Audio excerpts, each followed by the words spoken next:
ท่านทั้งหลายได้พิจารณาธรรมะ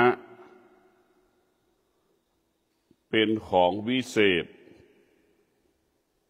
ธรรมะเป็นของที่มีค่าธรรมะเป็นสิ่งที่อยู่เหนือชีวิตธรรมะเป็นผู้ชำระล้าง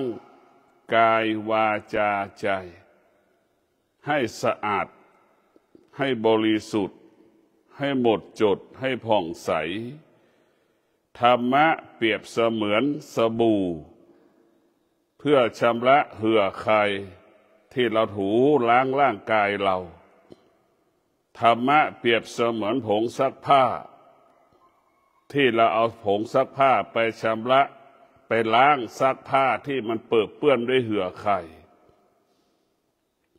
เหื่อใครทั้งหลายที่ติดเสื้อผ้าสิ่งที่เปื้อนติดเสื้อผ้าสิ่งที่เปื้อนติดร่างกายเราก็เปรียบเสมือนธรรมชาติธรรมชาติที่นี้ก็หมายถึงนามธรรมชาติของร่างกายของเราธรรมชาติของร่างกายก็ได้แก่ตาหูจมูกลิ้นกายใจเป็นเหตุให้เกิดอารมณ์ความรู้สึกที่พึงปรารถนาไม่พึงปรารถนาเป็นเหตุให้เกิดอารมณ์ธรรมเป็นเหตุให้อารมณ์กิเลสตัณหาราคะเรียกว่าร่างกายของเราเป็นบ่อเกิดแห่งธรรมเป็นบ่อเกิดแห่งกิเลสทั้งสิ้นธรรมะก็เกิดที่กายกับจิตสิ่งที่เป็นกิเลสก็เกิดขึ้นที่กายกับจิตอยู่ในตัวมันเองทีนี้เราเอาธรรมะมาชำระล้างธรรมชาติของกายกับจิต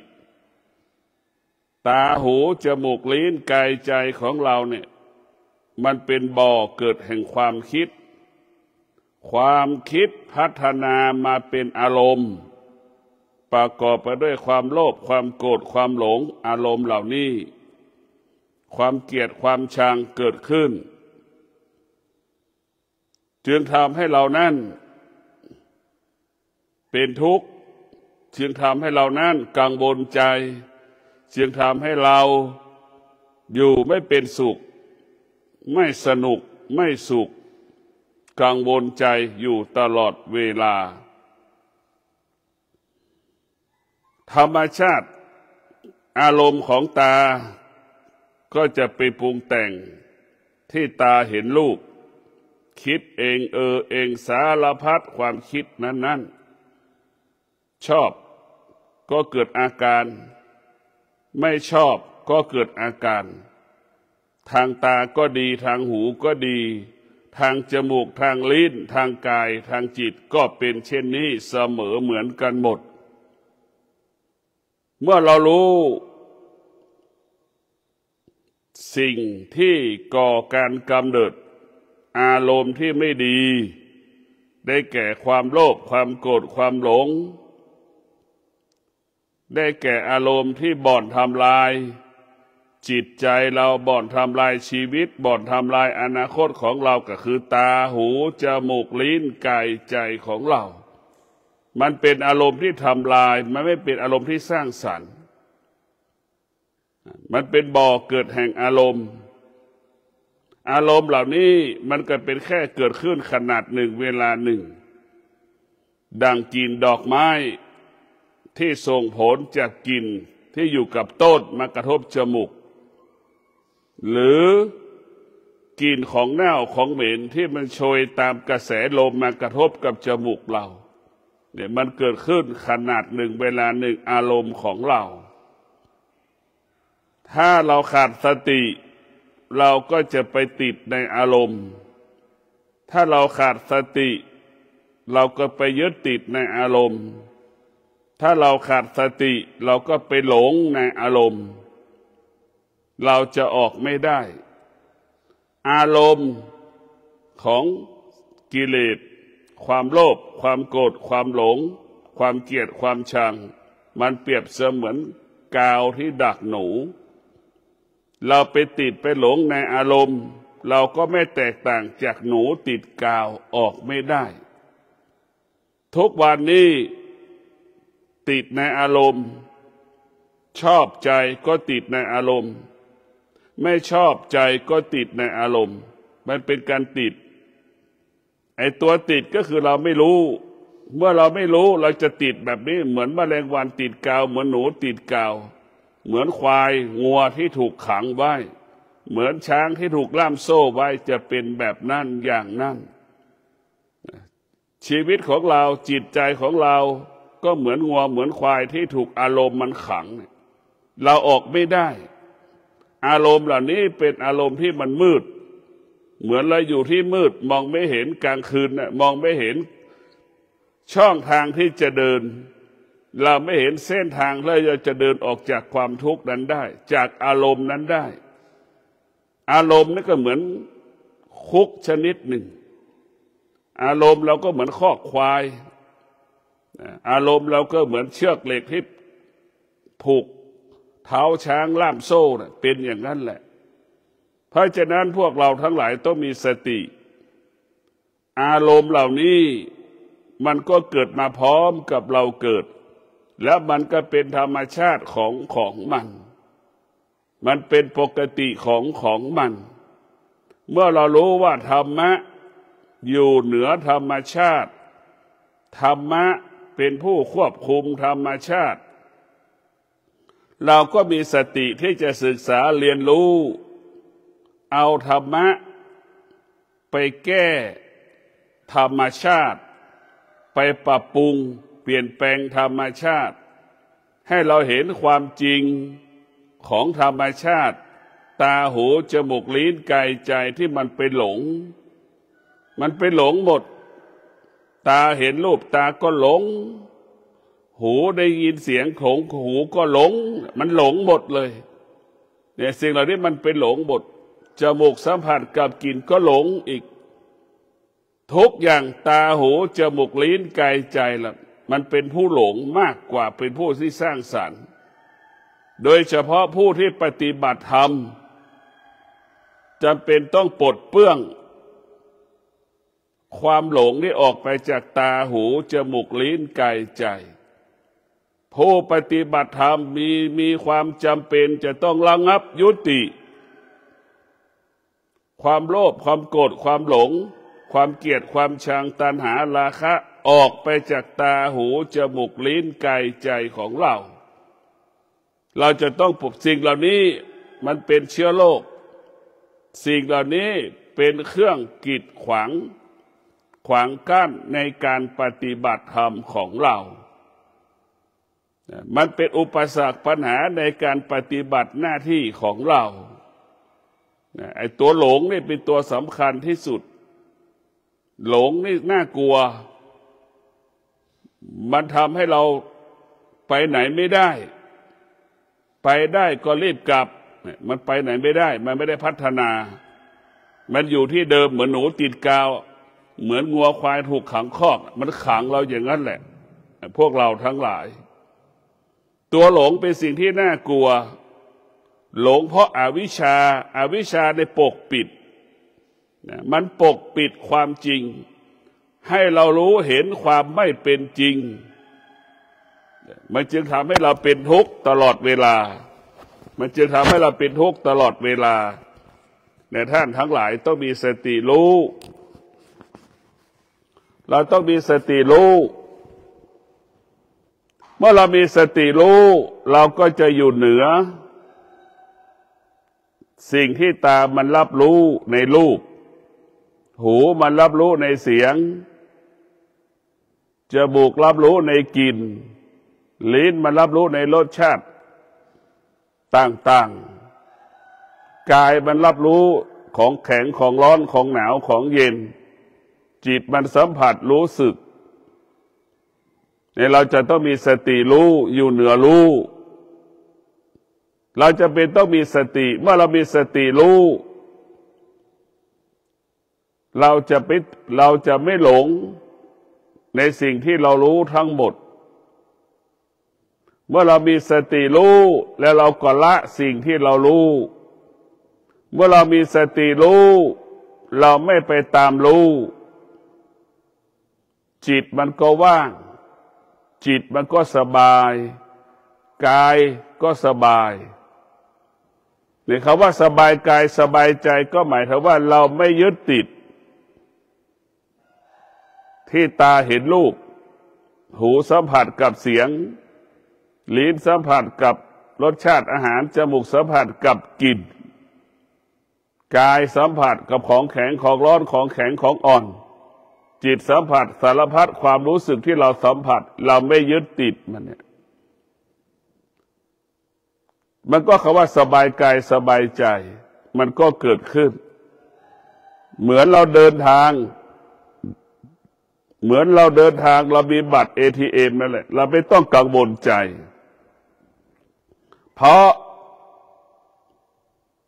ไม่มีใครรู้รหัสบัตร ATM ไม่มีใครรู้ตรงกันข้ามเรามีสตางค์เราเอาสตางค์เป็นมัด 3-4 แสนเนี่ยเห็นไหมไว้ในกระเป๋าเนี่ยไม่ให้เราเป็นทุกข์ในการเข้าไปยึดติดมันเป็นทุกข์เลยไปยึดติดในสตางค์มันเป็นทุกข์เหมือนเราไปยึดติดตามายึดติดในรูปหูยึดติดในเสียงจมูกสัมผัสติดในกลิ่นลิ้นติดในรสมันจะเป็นทุกข์กังวลใจเหมือนเรามีสตางค์เอาไว้ในรถ3 แสนเนี่ยปิดประตูรถอย่างเงี้ยมันจะทำให้เรากังวลใจทำให้เราอยู่ไม่สงบฟุ้งซ่านกังวลเครียดอันนี้แหละเพราะการเข้าไปยึดติดมันจะเป็นแบบนี้เมื่อเราไม่เข้าไปยึดติดก็เหมือนเรามีบัตร ATM มันอยู่ในกระเป๋าเราไม่ต้องกังวลใจเพราะเราไม่ยึดติดเพราะเมื่อเราไม่ยึดติดแล้วมันก็สบายเราไม่ต้องหิ้วกระเป๋าเห็นไหมบัตร ATM ใบเดียวนี่เราไปได้ทั่วโลกเพราะฉะนั้นพวกเราทั้งหลายผู้ที่ถือบัตร ATM ก็เปรียบเสมือนผู้ที่มีสติมีปัญญามีสติมีปัญญาไม่สร้างภาระให้กับตัวเองมีสติปัญญาไปไหนก็ง่ายไปไหนก็สะดวกไม่ต้องไปยึดติดไม่ต้องไปยึดติดข้างหน้าข้างหลังไปข้างหน้าอย่างเดียวเลยเดินไปข้างหน้าเท่านั้นคนที่มีปัญญาคนที่ขาดปัญญาก็เหมือนเอาสตางค์ใส่ในกระเป๋าเป้นั่นแหละเดินก็มีเงินตั้ง5-6 แสนในกระเป๋าเดินไปก็กังวลไปคิดเองเองมโนปรุงแต่งมันไปไม่ถึงไหนมันไปไม่ถึงไหนคนที่ขาดสติคนที่ขาดปัญญาก็เปรียบเสมือนคนที่เอาสตางค์ใส่ในเป้แล้วก็เดินทางมันกังวลใจมันทุกข์ใจไปหมด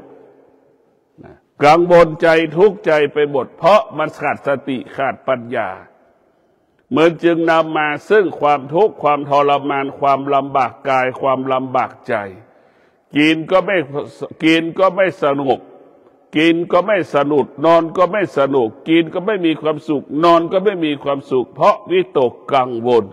กับคำว่าสตางค์ที่อยู่ในกระเป๋าของเราเพราะฉะนั้นพวกเราทั้งหลายที่เรามีสติพิจารณาสตินี่สำคัญในการดำเนินชีวิตของเราจะเป็นต้องมีสติพิจารณาในการดำเนินชีวิตเมื่อเรามีสตินี่เราก็จะหมดคลายความกังวลคลายกังวลใจตัวสติก็คือตัวรู้ก็ชนะรู้ก็สำเร็จนี่แหละคือมันบอกชัดเจนเมื่อเราขาดสติก็คือขาดการรับรู้ความจริงไม่สามารถรู้ขาดสติคือการไม่ได้รับรู้แต่ความไม่เป็นจริงรู้แต่ความไม่เป็นจริงมาทำให้เราเกิดผลส่งผลให้กังวลใจวิตกกังวลส่งผลเกิดผลอยู่ไม่มีความสุขกินไม่มีความสุขไม่สนุกอึดอัดหงุดหงิดมันจะเป็นแบบนี้ของมันเพราะฉะนั้นพวกเราทั้งหลายเรามีสติพิจารณาการมีชีวิตอยู่ บนโลกใบนี้เราจะต้องทำลายธรรมชาติที่มันเกิดขึ้นในร่างกายทั้งหมดร่างกายของเราเนี่ยโดยเฉพาะอารมณ์ความรู้สึกเนี่ยมันแรงตึงเลยอารมณ์ของเราเนี่ยเป็นอารมณ์ที่แรงมากพวกเราทั้งหลายเป็นอารมณ์ที่มันแรงเราจะเป็นต้องมีสติพิจารณาอารมณ์ของเรานี่อารมณ์ของเราเนี่ยเป็นอารมณ์ที่รุนแรงเราจะต้องพิจารณาเมื่อเราพิจารณาแล้วเราจะเป็นต้องดับมันได้ก็ดับอารมณ์ก็คือไฟเราก็ต้องดับไฟถึงไฟมันไม่มีไฟแต่มันมีควันควันมันก็ยังส่งผลให้เราทุกข์ใจอีกเห็นไหมแค่กลิ่นของควันกลิ่นของที่เราเผามันก็ทำให้เราส่งผลสะเทือนใจอีกมันไม่ดีเลยอารมณ์นี่มันน่ากลัวเพราะฉะนั้นพวกเรามีสติที่ในการดำเนินชีวิตของเราจะเป็นต้องมีสติรู้เรื่องกายกับจิตมันไม่มีเรื่องอื่นผู้ที่เป็นบัณฑิตจะรู้เรื่องกายกับจิตผู้ที่มีปัญญาก็จะรู้เรื่องกายกับจิตผู้เจริญด้วยวิชาก็รู้เรื่องกายกับจิตกายกับจิตเป็นต้นกำเนิดของธรรมะธรรมะมันเกิดขึ้นที่กายกับจิตกายเราก็เป็นสิ่งสมมุติทั้งสิ้นมันเป็นสิ่งสมมุติร่างกายของเราอยู่ภายใต้อนิจจังทุกขังอนัตตาอารมณ์ของเราก็อยู่ภายใต้อนิจจังทุกขังอนัตตาธรรมะของพุทธเจ้าบอกสอนให้เรารู้เรื่องอนิจจังทุกขังอนัตตาบอกสอนให้จิตเราอยู่เหนืออนิจจังทุกขังอนัตตาบอกสอนให้เราเข้าใจเรื่องอนิจจังทุกขังอนัตตาธรรมะมันจะบอกไม่ให้เรายึดสิ่งที่เป็นอนิจจังทุกขังอนัตตาร่างกายเราตั้งแต่เส้นผมถึงฝ่าเท้าเนี่ยเป็นอนิจจังเป็นทุกขังเป็นอนัตตาพ่อแม่สามีภรรยาลูกก็เป็นอนิจจังทุกขังอนัตตามันเป็นสิ่งที่มันเปลี่ยนแปลงแปรปรวนตลอดเวลาเปลี่ยนแปลงแปรปรวนตลอดเวลามันเป็นสิ่งที่ไม่ทนเป็นสิ่งที่ทนได้ยากเป็นสิ่งที่ควบคุมไม่ได้พ่อแม่สามีภรรยาลูกเพราะฉะนั้นเราต้องเข้าใจเรื่องว่าสิ่งใดที่เป็นอนิจจังทุกขังอนัตตาหัวใจที่มีปัญญาหัวใจที่มีวิชาจะอยู่เหนือสิ่งเหล่านี้เข้าใจสิ่งเหล่านี้หมายความว่าหัวใจที่มีปัญญาหัวใจที่มีวิชา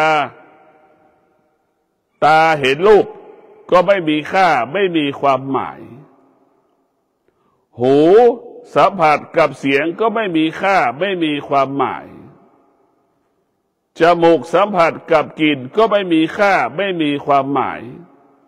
ลิ้นสัมผัสถูกต้องกับรสชาติอาหารต่างๆผลไม้ต่างๆก็ไม่มีค่าไม่มีความหมายกายเราจะสัมผัสของแข็งของร้อนของอ่อนก็ไม่มีค่าไม่มีความหมายเพราะจิตเรารู้จิตเรางอกงามด้วยวิชาจิตเรางอกงามด้วยปัญญาจิตเราจึงอยู่เหนืออนิจจังทุกขังอนัตตาจะตายก็รู้ว่ามันจะตายเจ็บป่วยก็รู้ว่าเจ็บป่วยคือมันจะรู้สิ่งเหล่านี้เป็นอนิจจังทุกขังอนัตตาร่างกายของเราเปรียบเสมือนม้าเปรียบเสมือนม้าเปรียบเสมือนช้างจิตของเราเปรียบเสมือนจ็อกกี้ที่กำกับหลังม้าจิตของเราเปรียบเสมือนควานช้างที่กำกับหลังช้างคอช้างยามที่มันแก่มันเจ็บมันตายจะปรากฏเราจิตที่เราฝึกฝนจิตที่เรางอกงามด้วยวิชาจิตที่งอกงามด้วยปัญญาจิตเราก็จะกำกับ เหมือนโจ๊กกี้กำกับหลังม้าเหมือนควานช้างกำกับช้างความแก่ความเจ็บความตายไม่มีค่าไม่มีความหมายจะตายก็รู้ว่าตายรู้ว่าเป็นอนิจจังทุกขังอนัตตามันแก่ก็รู้ว่าเป็นอนิจจังทุกขังอนัตตามันจะเจ็บจะป่วยก็เป็นอนิจจังทุกขังอนัตตาการปฏิบัติธรรมการประพฤติธรรมให้เกิดวิชาให้เกิดปัญญาให้เราอยู่เหนือธรรมชาติให้เราอยู่เหนืออนิจจังทุกขังอนัตตาเราจะไม่มีเหตุผลเมื่อความแก่เจ็บตายปรากฏเราจะไม่สงสัยเมื่อเกิดแก่เจ็บตายปรากฏสภาวะจิตที่งอกงามด้วยวิชากับปัญญาจะอยู่เหนืออนิจจังทุกขังอนัตตาอยู่เหนือแก่เจ็บตายเพราะฉะนั้นพวกเราทั้งหลายที่มีสติพิจารณาธรรมะก็คือการปฏิบัติธรรมทั้งสมถกรรมฐานวิปัสสนากรรมฐานยกระดับจิตยกระดับจิตให้จิตอยู่เหนืออนิจจังทุกขังอนัตตาร่างกายพระพุทธเจ้าก็เป็นอนิจจังทุกขังอนัตตาแต่สภาวะจิตของพระพุทธเจ้าอยู่เหนืออนิจจังทุกขังอนัตตาพ่อแม่ครูบาอาจารย์ทุกรูปทุกนามเวลาจะดับขันธ์จะหมดลมหายใจพ่อแม่ครูบาอาจารย์ไม่สำแดงอาการใดๆเมื่อความทุกข์ก็หมายถึงความเจ็บความปวดที่มันปรากฏขึ้นตามร่างกายพ่อแม่ครูบาอาจารย์ก็มีสติรู้ว่ามันเป็นอนิจจังทุกขังอนัตตามันเกิดขนาดหนึ่งแล้วมันก็ดับไปขนาดหนึ่งมันดับไปขนาดหนึ่งแล้วมันก็เกิดขึ้นขนาดหนึ่งอยู่กับปัจจุบันคือมีสติรู้อยู่กับปัจจุบันอาการที่มันเกิดอาการที่มันดับอาการที่มันดับอาการที่มันเกิดให้เรารู้สองอย่างอาการที่มันดับเราจะให้เป็นลมหายใจเข้าก็ได้อาการที่มันเกิดก็เหมือนลมหายใจที่มันออกก็ได้แล้วแต่เราจะพิจารณาอาการเกิดดับคงไม่แตกต่างจากลมหายใจเข้าคงอาการของการเกิดก็คงไม่แตกต่างจากลมหายใจออกมันเป็นเช่นนี้มันเป็นแบบนี้เข้าก็ล้วนเป็นอดีตออกก็ล้วนเป็นอดีตทั้งสิ้นตัวรู้คือตัวปัจจุบันตัวรู้อดีตคือตัวปัจจุบันตัวรู้อนาคตคือตัวปัจจุบันตัวรู้ดับก็ปัจจุบันตัวรู้เกิดก็เป็นเรื่องปัจจุบัน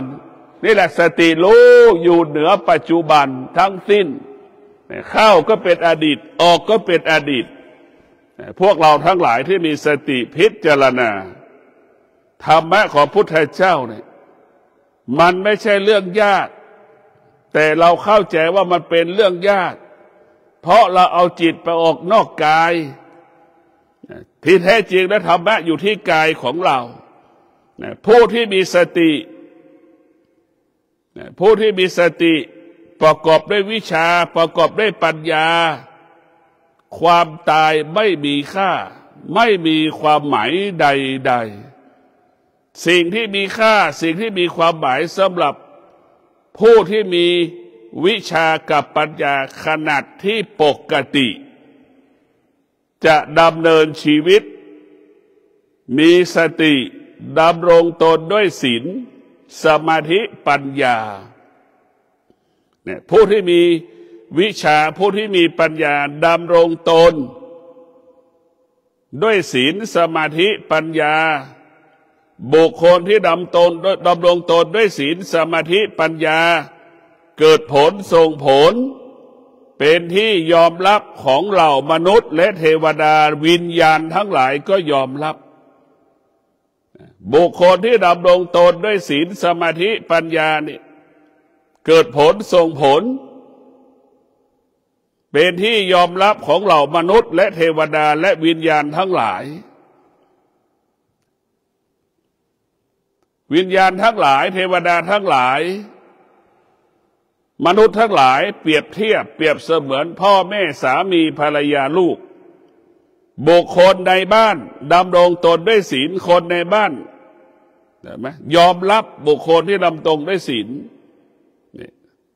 คนที่ดำรงตนด้วยศีลสมาธิปัญญาเป็นคนที่อดทนต่อสภาพเหตุการณ์ต่างๆที่มันเกิดขึ้นหนาวเกิดขึ้นก็อยู่ได้ร้อนเกิดขึ้นก็อยู่ได้ฝนมันตกก็เกิดอยู่ได้อะไรจะมีไม่มีก็อยู่ได้จนถึงที่สุด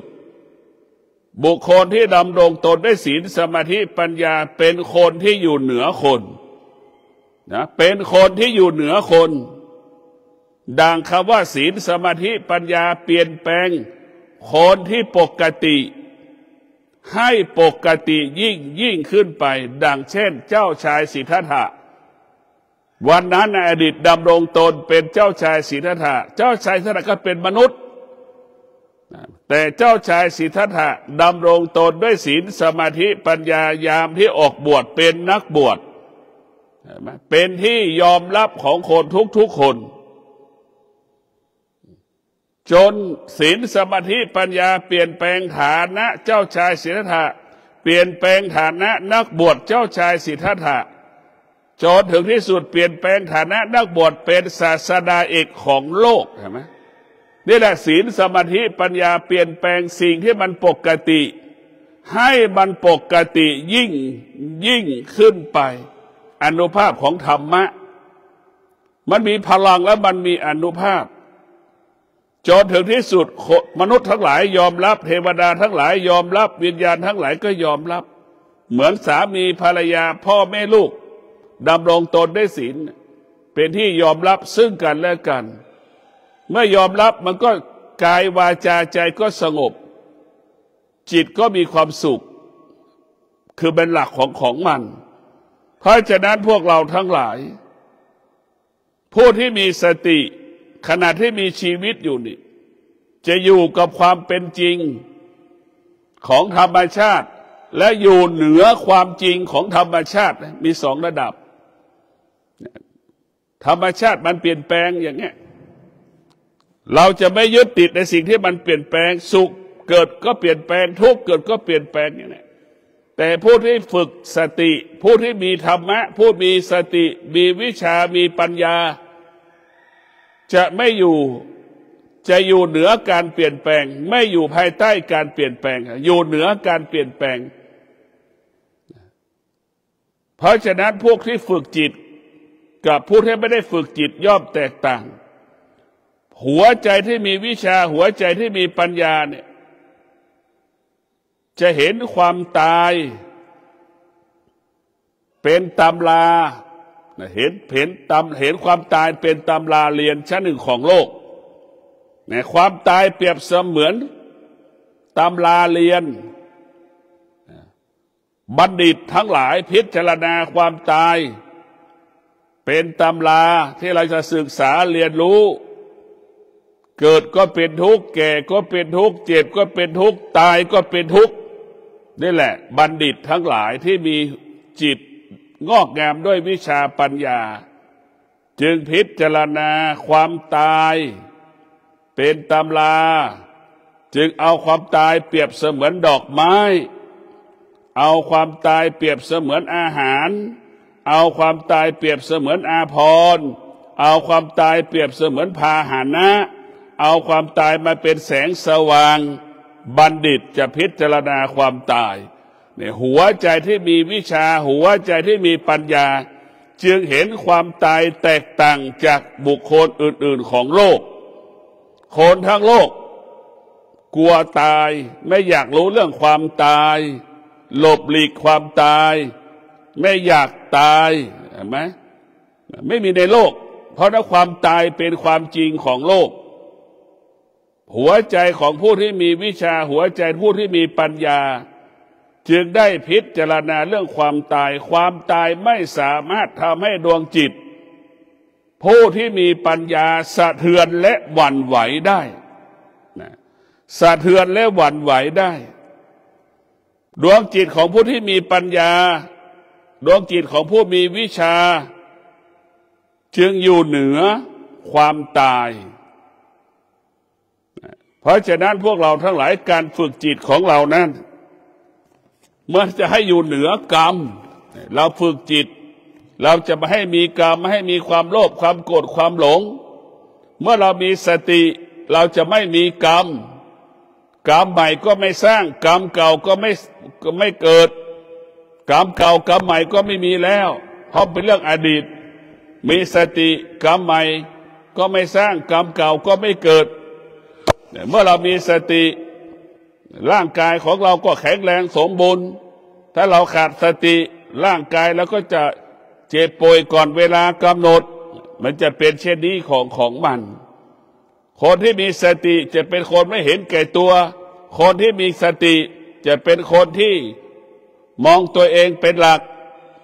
ไม่สร้างภาระไม่สร้างปัญหาไม่เอาเปรียบบุคคลอื่นคนที่ขาดสติจะมองแต่คนอื่นตำหนิแต่คนอื่นเอาเปรียบแต่คนอื่นทำอะไรก็หวังผลไปหมดนั่นคือคนที่ขาดสติผู้ที่มีสติทำหน้าที่ให้สมบูรณ์แบบโดยไม่หวังผลใดๆทั้งสิ้นทำทุกอย่างให้มันเป็นปกติดังพ่อกับแม่เลี้ยงลูกโดยไม่หวังผลอะไรจากลูกรู้ว่าเป็นหน้าที่ที่ต้องทำรู้ว่ามันต้องทำแค่นั้นแหละเพราะฉะนั้นพวกเราทั้งหลายผู้ที่มีสติจะเป็นผู้ที่ไม่มีกรรมผู้ที่มีสติก็เป็นมนุษย์ที่บริสุทธิ์ผู้ที่ขาดสติจะเป็นคนที่มีกรรมสร้างกรรมเก่าสร้างกรรมใหม่กรรมเก่ากรรมใหม่รวมกันหมดความโลภความโกรธความหลงอยากได้อยากมีก็เกิดขึ้นหมดอารมณ์จิตใจฟุ้งซ่านรักเกลียดรักทั้งเกลียดก็เกิดขึ้นหมดคือไปหวังผลทุกอย่างคนที่ขาดสติคิดก็หวังผลและเบียดเบียนคนอื่นทำร้ายคนอื่นคิดก็เบียดเบียนตัวเองทำลายตัวเองทั้งหมดทั้งสิ้นเพราะฉะนั้นพวกเราทั้งหลายคนที่มีอวิชชาจะเห็นแก่ตัวคนที่มีอวิชชาเป็นคนเห็นแก่ตัวเห็นแก่ได้หลงในลาภยศสรรเสริญหวังในตำแหน่งอาชีพการงาน